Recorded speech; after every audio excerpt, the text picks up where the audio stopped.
Hello everyone, welcome to তনুশ্রীর সাজকথা। আজ ভিডিওর ফার্স্টেই দেখো আমি একটা ফটো দেখাচ্ছি। এটা হচ্ছে একটা রেফারেন্স ফটো কিন্তু।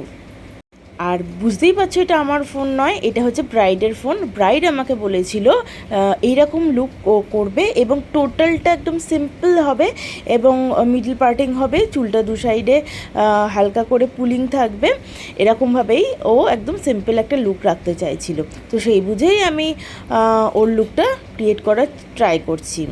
তোমরা আমার ব্রাইডকে দেখেই বুঝতে পারছো কিন্তু ও খুব সিম্পল টাইপের মেয়ে এবং খুব সিম্পল সাজতেই ভালোবাসে, কারণ ও বেশি হেভি মেকআপ কোনো দিনই পছন্দ করে না। তো এটা যেহেতু ফেব্রুয়ারি মাসের ভিডিও এবং ভিডিওটা আমার পোস্ট করা হয়নি, অনেক দিন পরে আমি পোস্ট করছি, তো সেই হিসাবেই আমি স্কিন প্রিপারেশন করে নিয়েছি এবং স্কিন প্রিপারেশন করার পরে আমি কিন্তু আমার কাজ স্টার্ট করে দিয়েছি, মানে আইব্রো করা, তারপরে আইব্রোস করা, এসবগুলো স্টার্ট করে নিয়েছি। এই ব্রাইডকে সাজানোর জন্য আমার কিন্তু ওর শ্বশুরবাড়ি থেকে বুক করা হয়েছিল এবং ওনারা হুডার প্রোডাক্ট দিয়ে বুক করেছিলেন। এবং হুডার প্রোডাক্ট দিয়ে বুক করার সাথে সাথে তখন একটাই জিনিস মাথায় রাখবে যে হুডা কিন্তু নিজেই ড্রাই প্রোডাক্ট। এবং যখন আমি ব্রাইডকে ফার্স্ট দেখি তখন আমি দেখে বুঝতে পারি যে ব্রাইডের স্কিনটা কিন্তু ড্রাই। তো সেই হিসেবে আমি আগে থেকে কিন্তু প্রিপারেশন করে নিয়েছি। আর কিন্তু ওয়েদারটাও ড্রাই, কারণ ফেব্রুয়ারি মাসে অতটাও গরম পড়ে না। তো সেই হিসেবে কিন্তু স্কিন সবসময় প্রিপারেশন করে নেবে তোমরা।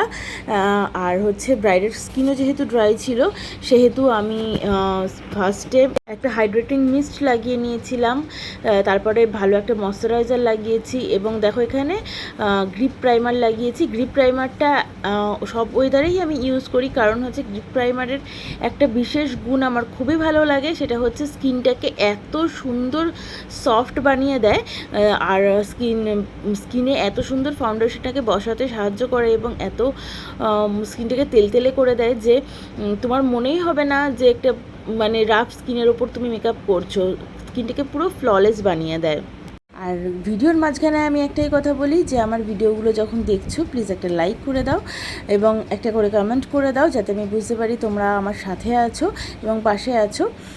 আর আমার এই ছোট্ট চ্যানেলটাকে একটু বড় করার জন্য আমি তোমাদের রিকোয়েস্ট করছি, যাতে তোমাদের হাত ধরে আর একটু বড় হতে পারি, তাহলে আমার ভিডিওগুলো আরও ভালো করার চেষ্টা করব। আমি অনেক কষ্ট করে ভিডিওগুলো বানাই, তো প্লিজ আমার সাথে থাকো এবং শুধু দেখে চলে যেও না, প্লিজ একটু লাইক করে যেও, তাহলে আমার ভিডিওগুলো বানাতে আরও সুবিধা হবে বা আরও ভালোভাবে আমি বানাতে পারবো।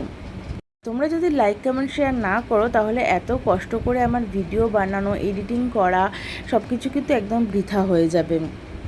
তো এখানে ব্রাইডের সাজানোর শেষ পর্যায়ে চলে এসছে। আমি এখানে জাস্ট শেডিং স্প্রেটা দিয়ে তারপর আমি লাইনারটা পরাই। তো সেই হিসাবে আমি শেডিং স্প্রেটা দিয়ে শুকিয়ে নিয়ে লাইনারটা পরানো শুরু করে দিয়েছি এবং তারপর আমি লিপটা করি।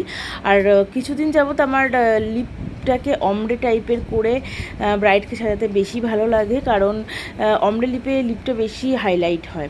তো দেখো তোমাদের সাথে কথা বলতে বলতে কিন্তু আমার ব্রাইডকে সাজানো হয়ে গেছে এবং ব্রাইডের আই মেকআপটাও আমি ক্লোজলি তোমাদের দেখিয়ে দিলাম কেমন হয়েছে ব্রাইডের আই মেকআপটা এবং কাজলটা পরানো, সেটা তো অবশ্যই তোমরা কিন্তু জানিও। এবং ব্রাইডকে আমি আরেকবার ঘুরিয়ে দেখিয়ে দিচ্ছি যাতে তোমরা ওর বানটাকে দেখতে পারো, যেহেতু আমি শাড়ির কালারের কন্ট্রাস্টে আমি ওর বানটাকে ক্রিয়েট করে মানে ফ্লাওয়ারগুলো দিয়েছি। আশা করি তোমাদের ভালো লাগবে এবং যদি ভালো লাগে তাহলে অবশ্যই লাইক কমেন্ট এবং শেয়ার করে দিও। ধন্যবাদ সবাইকে।